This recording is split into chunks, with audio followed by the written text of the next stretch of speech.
So on number 10, we have Super Mario 3D Land, as you might see. So this is like Super Mario Bros. 3, except in 3D. This is much more linear than any Mario game I can imagine besides the 2D games and the new Super Mario Bros. Games. My favorite part about this game is the Bowser fight, the power-ups, and the enemies. First off, some of the enemies are amazing. Sure, the Boomerang Bro might just be, a rehash, but still, it's pretty cool. Also, one of the coolest items in the game is the Boomerang Flower. It's much better than the Fire Flower because instead of just throwing it straight off, it throws like a boomerang, and then if you miss something, it will come back and attack it from behind. This is one of the coolest items in the game, and I always find myself using it. One of the best things is you can go back in levels and explore them if you want to get a new item. There's much more stuff to do after beating the game, so be prepared. The final level is not as hard as the perfect run in Mario Galaxy 2 or Champions Road in Mario 3D World, but it is a pretty good challenge for a handheld game. So yeah, Super Mario 3D Land on number 10. So at number 9, we got New Super Mario Bros. Wii, and it actually is one of the best New Super Mario Bros. Games to this day. And the reason why I think New Super Mario Bros. Wii is better than all of them is because of the items, the 4-player co-op, and the well-hidden star coins and the best bosses. So, this game was a shocker because it brought back the Koopalings after 19 years of absence. Seriously, it was Super Mario World, and then they appeared in Mario and Luigi Superstar Saga, but that didn't count. So then, what they did was the Koopalings returned a whopping 19 years later in this game. And they look better than ever. But let me tell you what happens in this game. So, you could ride Yoshi, you could get a propeller mushroom, which allows you to fly up, and you have 4-player co-op, and you have to find star coins. Sounds a lot like the first one, right? No, it is much different than the first one. This one does not feel redundant in every level.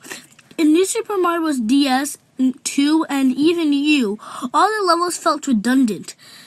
Like in New Super Mario Bros., World 1-3 and World 1-5 are basically the same thing. In New Super Mario Bros. 2, 2-3 and 2-4 are basically the same thing too. And the New Super Mario Bros. U, if you look, 2-2 and 2-3 are the same thing. So they kind of are going on track. But with this game, every level feels brand new and has a new challenge to bring up. Sure, New Super Mario Bros. U had this, but it was really limited. And this had the perfect amount of difficulty for the second game in the series. New Super Mario Bros. U had a really hard difficulty, so I decided to try this game out.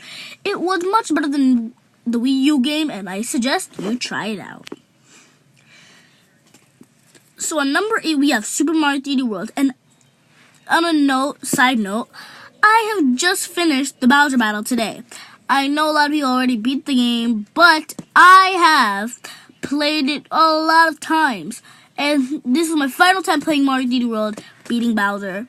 I'm not playing this game again, but what from I could see is this is much better than New Super Mario Bros. Wii. 1, because it's 3D, and 2, it doesn't feel as much challenging as New Super Mario Bros. Wii. Super Mario 3D World had one of the best power-ups, one being the cat suit, of course, which is you climb walls, do a cat dive, and of course, scratch enemies. This was so close to being number 7, but I just felt that a linear 3D game is not as good as an open world 3D game. Number 7 is Super Mario 64. This one's a really, really fun game because of how it's set out to be. Sure, the controls are trash, the wing cap is a piece of crap, and the metal cap and invisible cap are just a cheat in the game, and you can do a lot of BLJs to just skip to the final Bowser battle. Still, I don't think this game deserves to be higher on this list. The game has a lot of good things, but it never was great. With that said, though, this brought 3D gaming to Nintendo. I mean, what else can you do? what else can you not do, I should say? I mean, you could fly, you could turn invincible, you could be invisible, you could run around, you could jump on Goombas, you can ground pound boos, you could fight a piano, you could see an eye looking at you that shoots lasers. And there's so much more to do in this game. Of course, it's much different than Sunshine or Galaxy, which I prefer better, but that doesn't matter when you have a true open world game that has everything a Mario game needs. So at number 6, you have Super Mario Sunshine, and this is basically Super Mario 64, except it expands on it. The biggest addition being Flood, of course. In Super Mario Odyssey, you have Cappy, but for some reason, I just like Flood more. Cappy is a cool idea, and capturing enemies was amazing, but in that game, they took away the traditional power-ups. Sure, they took it away from here, but instead of capturing enemies, Flood could get new abilities.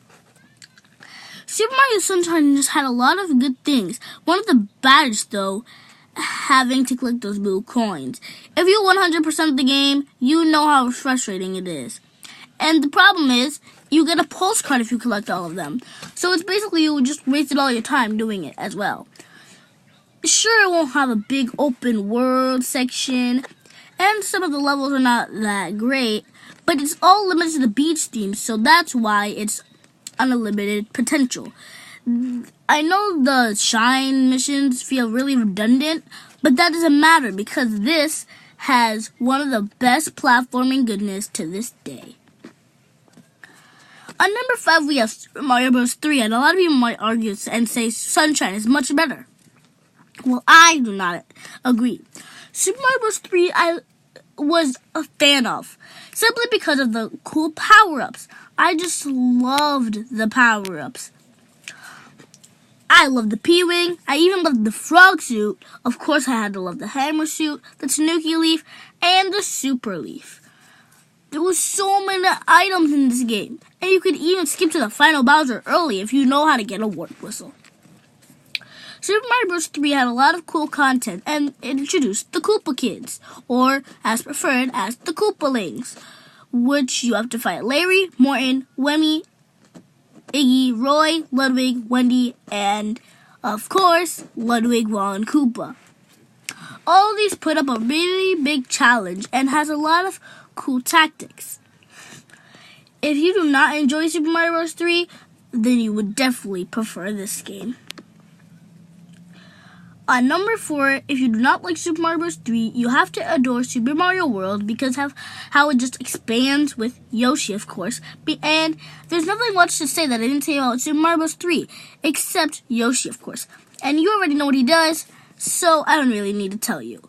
So let's not waste time with filler and move on. At number 3, we have Super Mario Galaxy 2. If you progress further in the video, you would see that Mario Galaxy is actually better than this game in my opinion. But it's just my opinion. One of the best additions is obviously Yoshi, and it just expands on Mario Galaxy. The only problem with this is there's no hub world. It didn't fix any of the Galaxy's problems, and for some reason the game just felt linear and had a lot of linear sections. Rosalina's barely even a part of this Galaxy journey, and that's why it's on number 3 instead of where Galaxy is. Oh well. At number 2, we have Super Mario Odyssey. Yes, everybody's gonna be shocked because this game is actually on number 2 and it's not my favorite Mario game. So you can capture enemies, it's cool, and you can go on this cool open world adventure journey, whatever you want to call it. It has a lot of cool mechanics, but I just never found it that exciting to play. If you're a fan of Super Mario Odyssey that much, then congrats for you, because Mario Odyssey is one of the best games. But some of the power moves just feel redundant and are the same missions over and over again, and just in a different place. One of my favorite kingdoms have to be the Sand, Metro, and Wooded Kingdom, simply because they're all open world and they are all linear. One of the best things about this game is, of course, Cappy.